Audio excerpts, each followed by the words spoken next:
В эфире Абхазского телевидения еженедельная итоговая программа «События недели». В студии Ирина Аршба. Здравствуйте. 15 августа в Абхазии отмечается День добровольца. 28 лет назад, 15 августа 1992 года, на второй день после начала Отечественной войны народа Абхазии, в Гудауту прибыла первая группа северокавказских добровольцев во главе с Султаном Сосналиевым. Плечом к плечу с народом Абхазии за свободу Апсны воевали добровольцы из республик Северного Кавказа, Юга России, Южной Осетии и Приднестровья, представители нашей диаспоры из стран дальнего зарубежья. В Отечественной войне приняли участие более 2000 добровольцев. 51 из них удостоен звания Герой Абхазии, 247 награждены орденом Леона, 623 медалью за отвагу. Более 260 добровольцев погибли, защищая свободу Апсны. О вкладе добровольцев в победу, о значимости и уникальности добровольческого движения мы поговорим чуть позже с гостем нашей программы. А пока Алиса Шамба расскажет о самых заметных событиях уходящей недели. 14 августа в Абхазии отметили День памяти защитников Отечества. 28 лет назад, 14 августа 1992 года, войска Госсовета Грузии под предлогом охраны железной дороги вторглись на территорию нашей республики. Началась Отечественная война народа Абхазии, длившаяся 413 дней и ночей. Война, которая унесла жизни тысяч сыновей и дочерей Абхазии, Северного Кавказа, Юга России, представителей зарубежной диаспоры. В этот день по всей стране прошли памятные мероприятия. В Сухуми они начались с утра с возложения цветов в парке боевой славы. Затем состоялись церемонии возложения цветов к мемориалам первого президента Абхазии Владислава Арзенба и второго президента Сергея Багапш. Вечером у Дворца спорта имени Сергея Багапш был организован просмотр видеоролика о начале войны. А в 20 часов на Красном мосту прошла акция «Свеча памяти».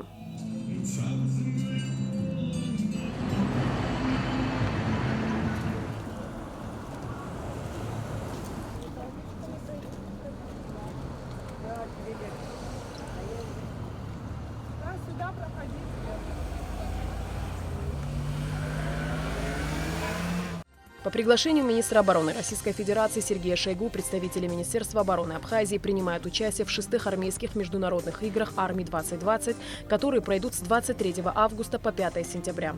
Будет проведено более 30 международных конкурсов на территории 11 государств – Азербайджана, Армении, Белоруссии, Ирана, Индии, Казахстана, Китая, Монголии, России и Узбекистана.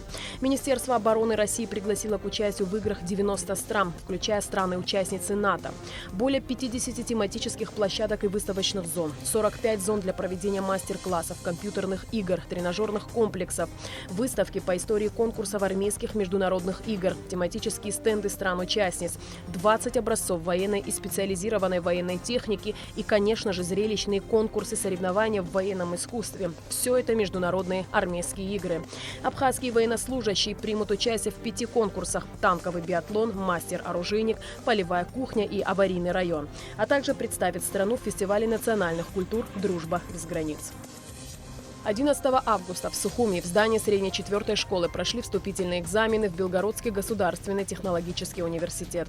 В этом году заявление на поступление в вуз подали 8 человек. Министерство просвещения и языковой политики Абхазии, руководство Белгородского государственного технологического университета тесно сотрудничает уже на протяжении нескольких лет.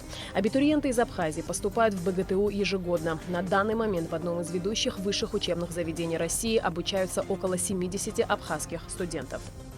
В Сухуми прошел онлайн-тренинг на тему комплексного подхода к организации работы школы в условиях карантина. В мероприятии принял участие министр просвещения и языковой политики Инал Габлия.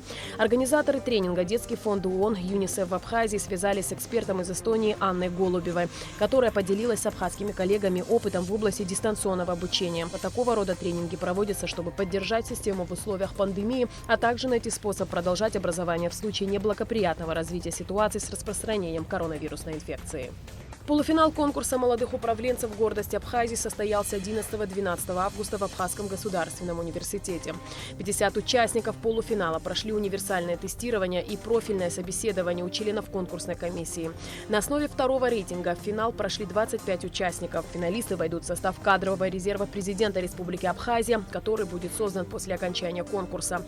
Также для финалистов предусмотрены стажировки и программы повышения квалификации в Российской Федерации. Финал конкурса пройдет в конце августа на площадке Абхазского государственного университета. В Русдраме прошла пресс-конференция генерального директора театра Ираклия Хиндба, посвященная итогам первого полугодия. Ираклий Хиндба также рассказал о спектаклях, которые будут предложены зрителям до конца года. За эти несколько месяцев были представлены 9 крупных онлайн-проектов и 3 видеоверсии. Выпущено 5 премьер и отыграно 80 репертуарных спектаклей. До конца сезона театр планирует порадовать еще 20 постановками. Ожидается несколько премьер в камерном формате на площадке «Арт-фойе», а также на сцене в присутствии зрителей. Среди них вечер поэзии Федерико Гарсии Лорки, спектакль «Ниоткуда с любовью» по произведениям Иосифа Бродского, а также моноспектакль по роману Баграта Шинкова «Последний из ушедших». Кроме того, в этом году отмечается юбилей Владислава Ардзинба, и Русдрам планирует выпустить документальный спектакль на основе стенограммы мартовской встречи 3 сентября 1992 года. В декабре на сцене Русдрама также планируется премьера знаменитой рок-оперы «Иисус Христос. Суперзвезда». Следующий театральный сезон для Русдрама станет юбилейным, 40-м. 7 сентября 2021 года состоится юбилейный вечер, посвященный дню рождения театра.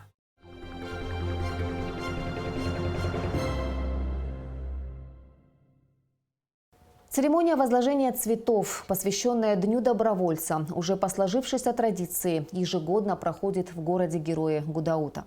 Почтить память погибших добровольцев сюда пришли президент Аслан Бжания, ветераны войны и, конечно же, добровольцы, которые в эти дни вновь с нами. Репортаж Сарии Кварцхелия. 15 августа, 28 лет назад, в Гудауту прибыла первая группа добровольцев во главе с генералом Султаном Сосналиевым. У каждого из этих людей, которые по зову сердца пришли на помощь абхазской армии, своя история. Но всех их объединяет одно – отвага, решимость, горячее желание с риском для собственной жизни помочь выжить абхазскому народу. Народу, не желавшему никакой войны. Как обычно, в этот день многолюдно у памятника добровольцам в Гудауте, рядом со зданием, где в годы войны размещался штаб Конфедерации горских народов Кавказа. Со всех концов страны люди приезжают, чтобы почтить память тех, кто плечом к плечу сражался с нашим народом за свободу Апсны.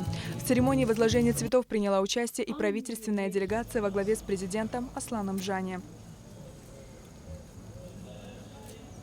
Уже по сложившейся традиции добровольцы из различных регионов Северного Кавказа и России в целом, пришедшие на помощь абхазскому народу, встречаются 15 августа в Гудауте. Сегодня, отвечая на вопрос, что привело их сюда, в пылающую Абхазию, что побудило протянуть руку помощи и предотвратить истребление малочисленного народа, они отвечают: это был порыв души и сердца сынов Кавказа. Они ехали сюда за победой и свободой, за которую готовы были умереть. Из числа добровольцев, защищавших Абхазию от агрессора, сотни человек удостоены высших государственных наград Республики Абхазия. В их числе и Гелани Хабибулаев.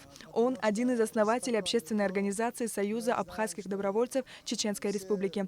Перед началом Отечественной войны народа Абхазии Гелани только вернулся из армии. И когда встал вопрос выбора между учебой в университете и вступлением в ряды добровольцев, он не сомневался. Мы знаем, что все войны в основном были несправедливыми. Всегда коварный, сильный, мощный враг всегда требовал от более слабого, от меньших народов какие-то свои притязания. Но абхазский народ, абхазские ополченцы сломали зубы этому коварному врагу и доказали свою состоятельность в современном мире. У каждого из этих добровольцев своя история. Прошло уже 28 лет, а боль утраты до сих пор не утихает, говорит Сергей Карданов, брат героя Абхазии Гены Карданова. Все добровольцы там, не говоря кабардийцы, чеченцы, осетии, все добровольцы, которые помогать сюда приехали, я всех поздравляю с этим днем, чтобы они жили, здравствовали, а кто погиб, Царствие Небесное, чтобы мы их не забывали никогда. И чтобы такой день, чтобы в Абхазии никогда не был больше. Услышав о военных действиях в Абхазии, представители братских народов Северного Кавказа начали прибывать через горные перевалы. У подножия гор их встречали абхазские бойцы, а также представители штаба обороны и формировали в батальоны. Они, как сегодня, помнят этот день. Когда мы шли много лет назад в Абхазию, мы пошли не потому, что мы ненавидели грузин, а мы пошли потому, что мы любили себя, любили абхазов. И когда министр обороны Грузии был такой, я не знаю, он живой, не живой, Каркарашвили, и был такой предводитель незаконных вооруженных формирований в Кедрионе, по-моему, Джаба и Асилиани, когда они заявили, что даже ценой 100 тысяч жизней грузинских солдат 100-тысячное население Абхазии будет уничтожено, то любой нормальный человек из кавказских народов должен был откликнуться на это. И я, как адыг, думаю, что все адыги, черкесы, кабардинцы и адыгейцы, но это мы все адыги, мы не считаем, что мы совершили какое-то геройство, что это какой-то подвиг был. Мы просто пришли помочь в трудную минуту в своей семье. Этот день для нас очень, очень важен. Не то, что якобы где-то что-то, чего-то взять с этого дня. Нет. Вот это сплочение, вот эта вот встреча, вот эта вот доброжелательность всех ребят, всех народов, которые собрались здесь, на абхазской, на прекрасной, малой, но великой стране, которую мы считаем своим домом. Поддержка абхазов народами Кавказа свидетельствует о братских взаимоотношениях и исторической памяти, подчеркнула в своем выступлении замдиректора Гудаутского музея боевой славы Гугуца Джекерба. Все, кто пришел по зову сердца на помощь Абхазии, абхазскому народу, предводитель нации Владислав Ардзенба назвал братьями.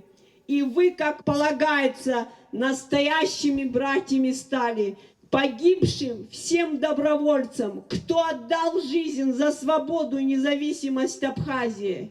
Низкий поклон. Общественный и политический деятель Леонид Лакербая – один из тех, благодаря кому в Абхазии отмечается День добровольца. Именно он был инициатором того, чтобы подвиг добровольцев был таким образом увековечен в истории Абхазии. Очень жаль, что далеко не все могут приехать. Это святой для нас праздник, но я хочу сказать, что, обращаясь к сегодняшней власти, что она должна развить эту тему дальше. А развитие она должна следующим образом, что вот эти уважаемые здесь имена, чтобы были не менее уважаемы там, откуда они приехали. Надо работать с теми республиками, откуда они приехали, уж по крайней мере с нашими северокавказскими братьями. Вот это будет действительно настоящая память о добровольцах. В завершении митинга, посвященного Дню добровольца, ученики 2-й Гудаутской средней школы прочитали стихи. И ты уходишь воевать в Абхазию. Сын мой, не стану я тебе мешать. Ты прав, родной, я буду ждать. Вернись живым домой.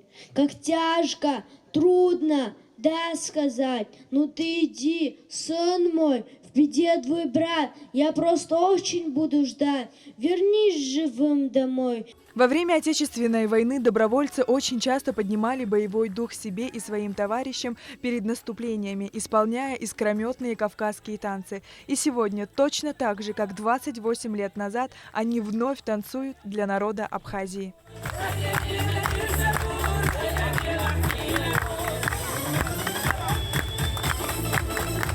Имена и фамилии добровольцев золотыми буквами вписаны в летопись Отечественной войны народа Абхазии.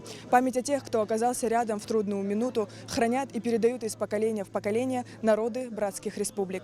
Сария Кварацхеля, Томас Чиковани для события недели. Памятные мероприятия, посвященные Дню добровольца, продолжились в Сухуме, в Государственном музее боевой славы имени Владислава Ардзенба. Здесь состоялся торжественный вечер и концерт. Подробности в репортаже Амелии Бисмарк. Задолго до начала мероприятия в музее имени Владислава Ардзенба главные гости встречи стали собираться в парке Славы, где захоронены их боевые братья. История каждого из этих героев уникальна и пропитана самоотверженностью. Одного нам хватило. Братьям нужна помощь. Детей, женщин, стариков убивают, жгут, насилуют. Нам этого хватило, больше не надо. Кавалер ордена Леона Ваха Исламов рассказывает, что до 1992 года никогда не бывал в Абхазии, но не задумываясь прибыл сюда, когда узнал о начале войны. Если вспоминать, то это слишком долго и много. А так хочу отметить в первую очередь девчонок наших, медсестры, которые были с нами. И тут были такие девчата, которых даже за 10 мужиков не отдашь. Настолько были храбрые, смелые девчата. Они буквально при обстреле ложились на раненых, прикрывали собой. Зал музея боевой славы заполнился самыми дорогими для этого знакового места гостями. Все здесь знакомы, сослуживцы, боевые товарищи и друзья. Хоть и с экрана, но как 28 лет назад, словно живой к собравшимся, вновь обратился их главнокомандующий Владислав Григорьевич Ардзинба. Вы пришли сюда, чтобы вместе с нами защищать честь и независимость маленькой Абхазии.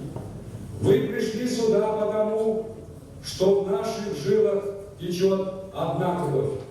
Вы пришли сюда потому, что не могли спокойно смотреть на то, как убивают женщин, стариков и детей. Своим мужеством и героизмом вы доказали то, что поется в песне славного чеченца, который своими песнями призывал к мужеству, призывал к победе. Имам Паши Алим Султанова, то, что враг не страшнее кинжала, когда ты, братья, с тобой. Общеизвестный факт, что первая группа добровольцев прибыла в Абхазию 15 августа на второй день войны во главе с султаном Сосналиевым. Вдова покойного генерала выступила перед героями и призвала к единению братские народы Кавказа, но уже в мирное время. Сейчас были кадры, когда султана Сосналиева награждали званием. Он не сказал «служу Республике Абхазия». Он сказал «служу народу Абхазии». Если я сейчас что-то буду говорить, я буду говорить как абхазка. Да, у нас единые корни. Да, мы единый народ. Но это помним мы, сегодня живущие. Но будут ли помнить об этом то поколение, которое идет после нас? С каждым днем, с каждым годом все больше и больше уходят те, кто ковал эту победу. И со стороны абхазов, и со стороны представителей Северного Кавказа. Кто будет передавать? Кто будет рассказывать о том, что было в эти годы? К сожалению, вот это наше общение между Северным Кавказом и Абхазией потихонечку сошло на нет. А было же совсем по-другому, когда было представительство от Абхазии на Северном Кавказе. Идет какая-то тонкая подковерная борьба, хитрая борьба, которая нас разлучает, раздвигает опять по разные стороны. Мы должны срочно все возобновить. Вера в победу у наших бойцов была всегда, но уверенность в ее достижении они обрели в тот момент, когда на абхазскую землю ступили первые добровольцы, отметила мать погибшего героя Арзамета-Тарба Гули Кичба. У каждого из сидящих в зале и тех, кто смотрит на нас теперь только с военных кадров, были родные, которых тоже можно причислить к героям, ведь они воспитали, а затем отпустили своих сыновей через перевалы на войну. Я приехал сюда, чтобы помочь своему братскому народу, чтобы восторжествовала справедливость, чтобы маленькие народы не уничтожали и не угнетали, чтобы абхазский народ, мои братья, жили, и пусть они живут дальше. Хроника в лицах позволит сохранить для следующих поколений эти героические улыбки, искренние, но пронизанные болью взгляды, наполненные отвагой и воодушевлением.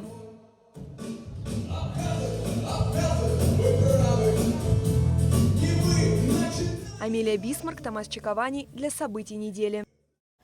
Добровольческое движение Отечественной войны народа Абхазии не имеет аналогов в истории. Война с Грузией за независимость нашей страны началась 14 августа, и уже на следующий день в республику прибыли первые добровольцы. Они не ждали ничьих приказов и разрешения, а шли сюда через перевал по зову сердца в знак солидарности и поддержки стремления абхазского народа к свободе. Гость нашей программы не по учебникам изучала историю добровольческого движения.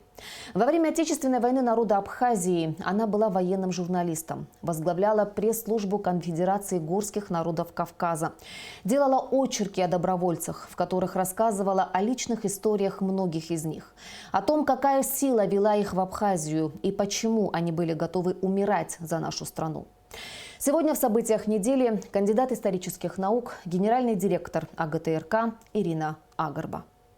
Ирина Шотовна, почему, на ваш взгляд, добровольческое движение Отечественной войны народа Абхазии имело такой масштаб?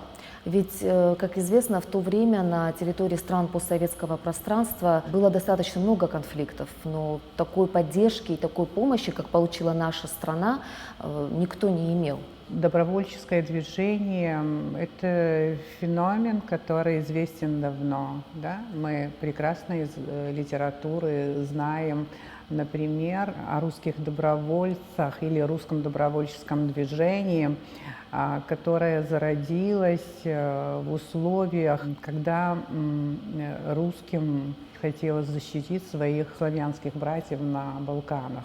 Это вот самое такое, что известно из добровольческого движения, хотя это не единственное.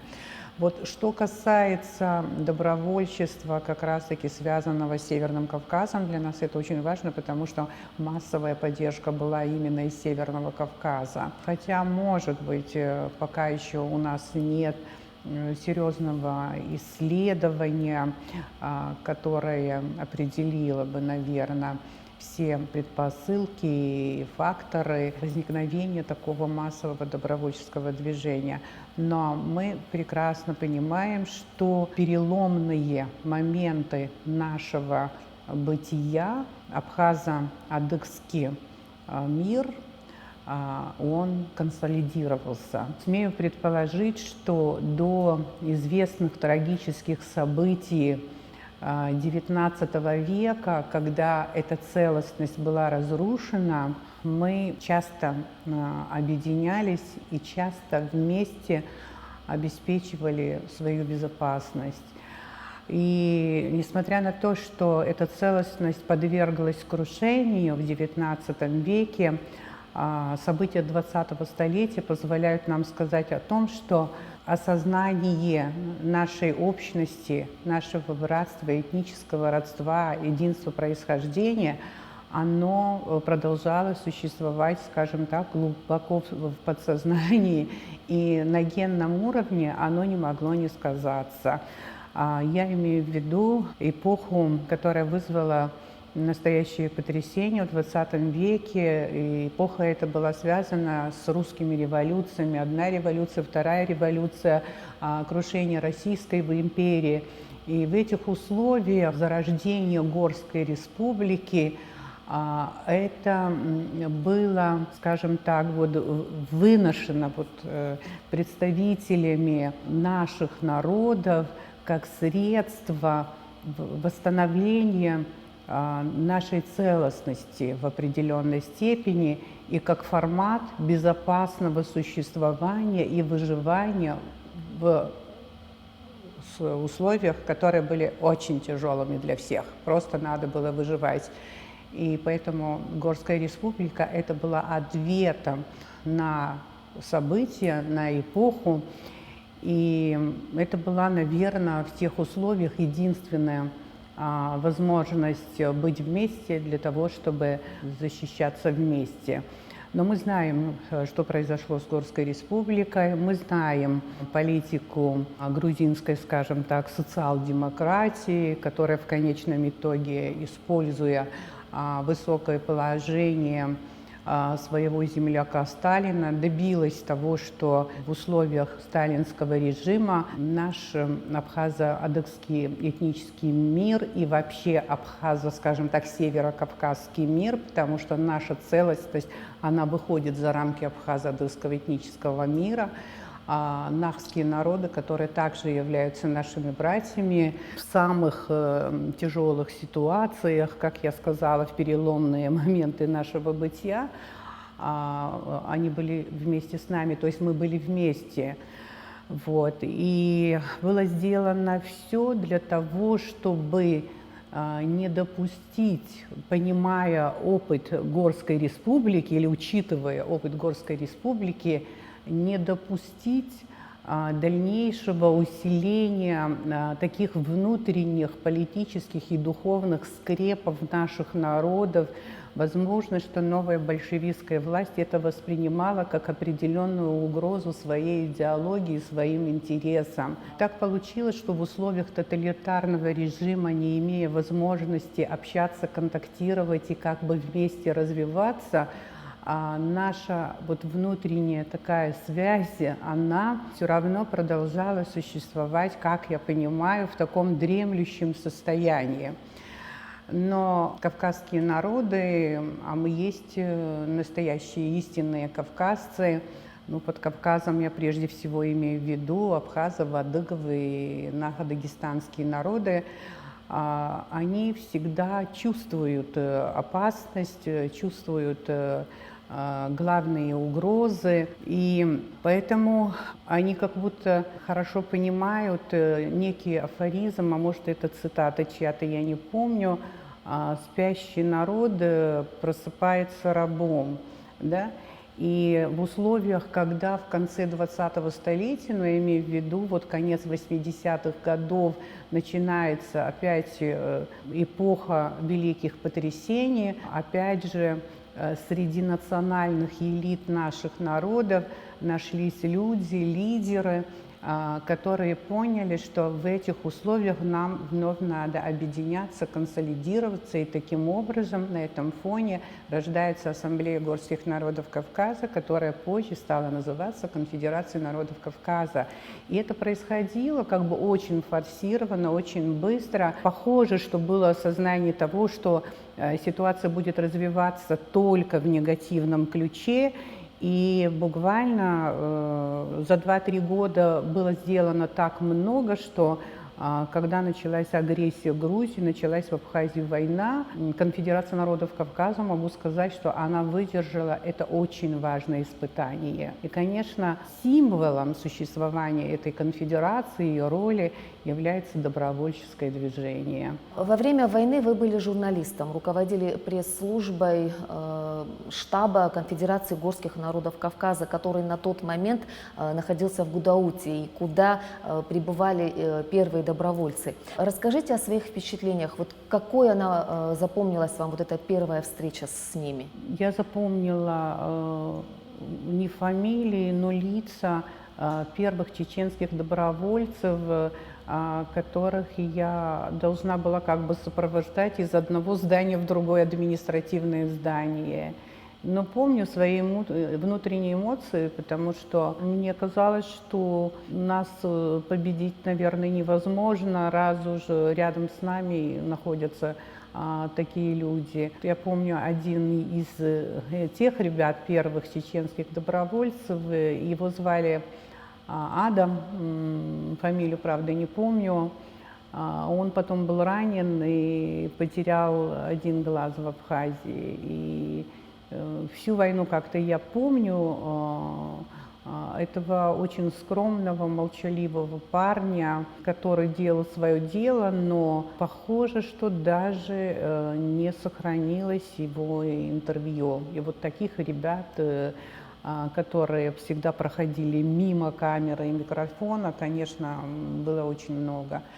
Но когда по-настоящему, вот я это помню хорошо, добровольчество было осознанно как бы обществом, как очень сильное плечо. И, насколько я понимаю, ну, телевидение всегда играет очень большую роль. В то время уже в Гудауте начало вещать телевидение, это было осенью. Ну, раньше, конечно, вещало радио. Вот. И приехал в Абхазию один из добровольцев, бард из Чечни, имам Алим Султанов. Но это удивительно. Понимаете, какая была между нами внутренняя связь. Я думаю, что имам до этого даже не был в Абхазии ни разу. И в первый же день он учит слова Любченко и поет песню «Абхазы, Абхазы, вас мало», или же стихи Бардадыма «Над грозным городом раскаты», эту песню, и собрав добровольцев в Гудауте, насколько мне помнится, на территории Черноморца, он спел с ребятам, вдохновляя их. А те, кто слушал это по телевизору, скажем так, это было такое вот потрясение, это была такая мотивация для того, чтобы мы все верили в победу и делали все, чтобы дойти до этого дня. Правда, это было до слез. Просто мурашки бегали по телу, и слезы шли, когда мы слушали его. Так что вот и его вот приход для меня был как очень яркое событие, очень яркое. Хотя ярких событий позже будет очень много. Вот как вы только что заметили, во время войны вот эта дружба между нашими народами, она приобрела какой-то особый смысл, она стала более крепкой. А как вы оцениваете развитие наших взаимоотношений после войны и вот уже сейчас, в современное время? Ну вот все же мы, наверное, кавказцы. А может быть, это характерно не только для кавказцев. Вообще, конечно, экстремальная ситуация консолидирует людей. Вот как может консолидировать отдельно взятое общество, так и народы тоже. А когда наступает мирная эпоха, вот такая консолидированность и мобилизованность, мне кажется, априори это невозможно. Другое дело, что на самом деле после войны, если брать общий контекст, постсоветское пространство, здесь все меняется, очень меняется. И это было нелегкое время для всех, и для добровольцев, которым мы не смогли создать определенные, скажем так, да, даже психологические, скажем, благоприятные условия вот после войны, и они вернулись на родину, им было очень тяжело, потому что они после той свободы, которую ощутили в Абхазии, чувствовали себя в 90-х, скажем, российских 90-х, и тем более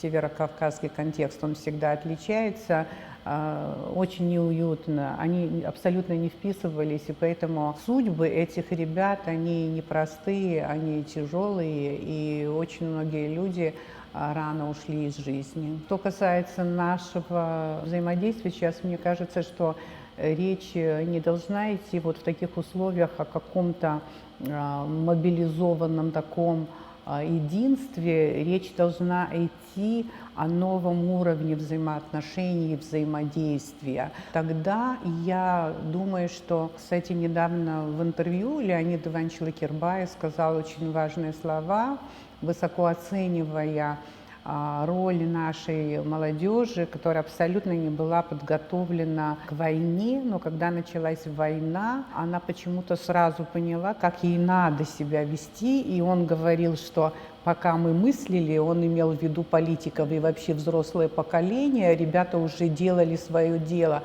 То же самое могу сказать о северокавказских добровольцах, которые проявили очень большую пассионарность. И мне кажется, что в плане понимания идеалов, да, или же поддержки идей свободы и так далее, они даже опередили свои национальные элиты.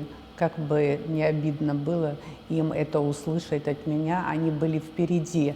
А что касается правительств северокавказских, конечно, в ельцинские времена, и тем более мы знаем отношения Ельцина к Абхазии, его позиции в этом конфликте, в этой войне, им приходилось очень тяжело и открыто обозначить свою позицию. Тоже было очень сложно, но тем не менее, мне кажется, что сейчас конкретно не буду называть имена, но, например, руководитель Адыгей, замечательный просто был человек, который очень мужественно себя повел и так далее. Они в целом, конечно, дали нам очень большую поддержку.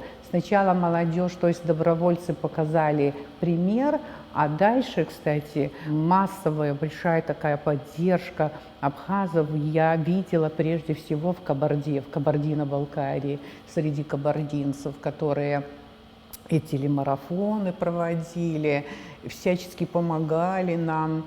Я как-то, знаете, вот недавно столкнулась с одним фактом, ну, как человек, который как-то копается и в своих, вот скажем, каких-то ошибках, и в чужих ошибках тоже, не могла на это не обратить внимания. Я помню, что когда проводили телемарафон в Нальчике, я вот как раз в это время участвовала, находилась там. Целые районы, там Урванский, Баксанский, они особенно были активны в поддержке Абхазии, они готовы были последние отдать вот Абхазии, да. И я помню, принесли деньги, вот собирали фонд помощи Абхазии от женщины, которая с тяжелым инсультом находилась в больнице, и свою пенсию она перечислила в фонд помощи Абхазии. А когда вот я как-то недавно случайно узнала, что одна из местных женщин, перебравшись из Сухума в Гудауту, имея какие-то сбережения, она их сдала в банк, а после войны требовала, чтобы вернули эти деньги. Я никогда не назову этого человека, и я была просто в ужасе. Вот посмотрите, какая ценностная планка разная бывает у людей. Вот такое вот было. Добровольцы, понятно, сразу же в голову приходят братские народы Северного Кавказа, но надо понимать, что из разных абсолютно регионов России, скажем так, чисто русских регионов России, сюда шли добровольцы. Многие знают о питерских добровольцев и добровольцев, о казаках, о приднестровцах и так далее. Ребята были разные, были такие, которые абсолютно очень плохо знали Абхазию, но они понимали, что агрессии подвергся и на грани геноцида находится малочисленный народ.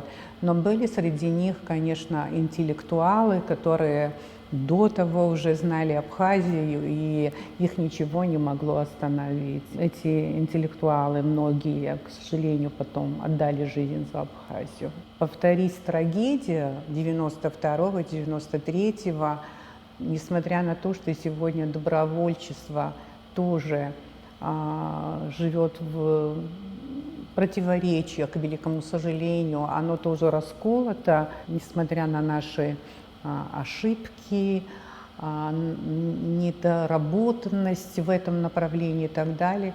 Я уверена, что они будут рядом с нами, и они по-другому не смогут. И мы это должны понимать и развивать отношения на всех уровнях. На уровне общественных организаций, на уровне политических движений, на уровне власти, очень важно, и на уровне власти тоже. И в конце концов какая-то прагматичность должна быть в действиях, скажем, да, вот нашей политической элиты, потому что как только мы расслабились и не стали работать в нашем, скажем так, братском регионе, там активно начали работать грузины.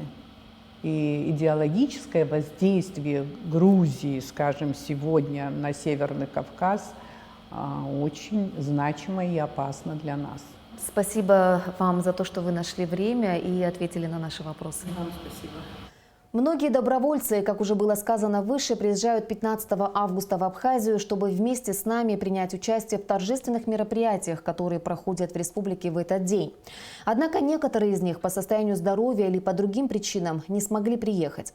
В преддверии Дня добровольца Союз Северо-Осетинского совета ветеранов Отечественной войны 1992-1993 годов сделал видеообращение, в котором выразил солидарность и поддержку народу Абхазии в строительстве независимого государства.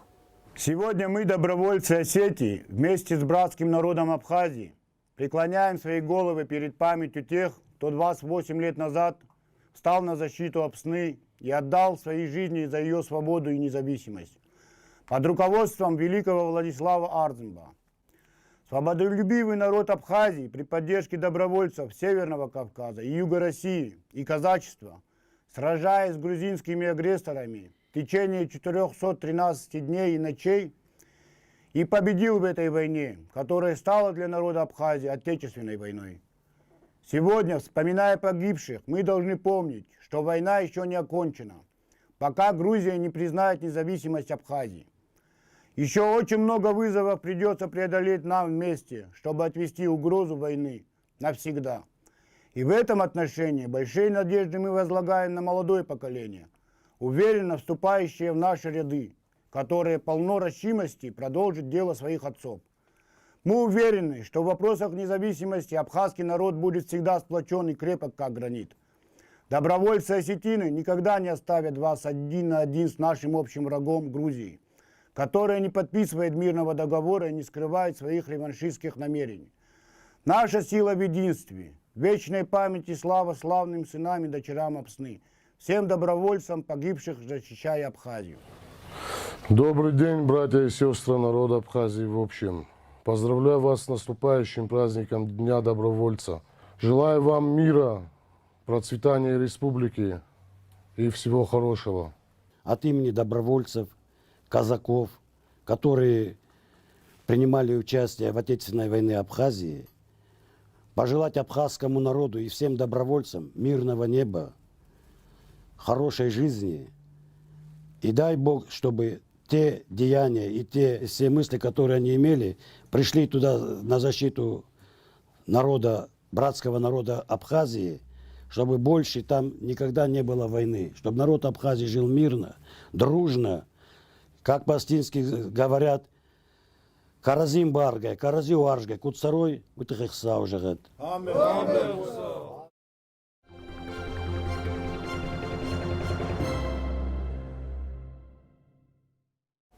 Тело девушки из Санкт-Петербурга, пропавшей в результате ДТП 12 августа, найдено в реке Бзыбь. В поисковых работах принимали участие водолазы ГИМС, МЧС Абхазии и волонтер, который и обнаружил девушку в 100 метрах от места ДТП вниз по течению под скалой на глубине около 4 метров. Напомним, что 12 августа во время экскурсии на квадроцикле водитель транспортного средства не справился с управлением и съехал с обрыва в реку. Молодой человек получил незначительные ушибы и ссадины. Девушку, гражданку Российской Федерации, которая была его пассажиром, на месте ДТП найти не удалось. С первого дня поисков в работе были задействованы сотрудники пожарно-спасательных частей Гагарского и Гудаутского районов, водолазы Государственной инспекции по маломерным судам, а также сотрудник отдела психологического сопровождения МЧС Абхазии. Помимо этого, на труднодоступных участках, расположенных вдоль реки, была задействована авиация ведомства. В Министерстве обороны Абхазии курсанты, поступившие в высшие военные учебные заведения Российской Федерации, в торжественной обстановке принесли присягу Родине. Всего на учебу в этом году отправится 51 человек. Молодые люди уже прошли курс молодого бойца, и теперь им необходимо прибыть к месту учебы не позднее 15:00 31 августа. Сегодня в торжественной обстановке курсанты, поступающие в высшие учебные заведения Российской Федерации, принимали военную присягу в количестве 51 человека. В соответствии с приказом министра обороны в течение 3 недель они проходили подготовку в стенах военно-учебного центра Министерства обороны, прошли успешно, овладели необходимыми азами военной службы, это воинскими уставами, строевой подготовкой, готовы к дальнейшей службе в прославленных военных учебных заведениях Российской Федерации.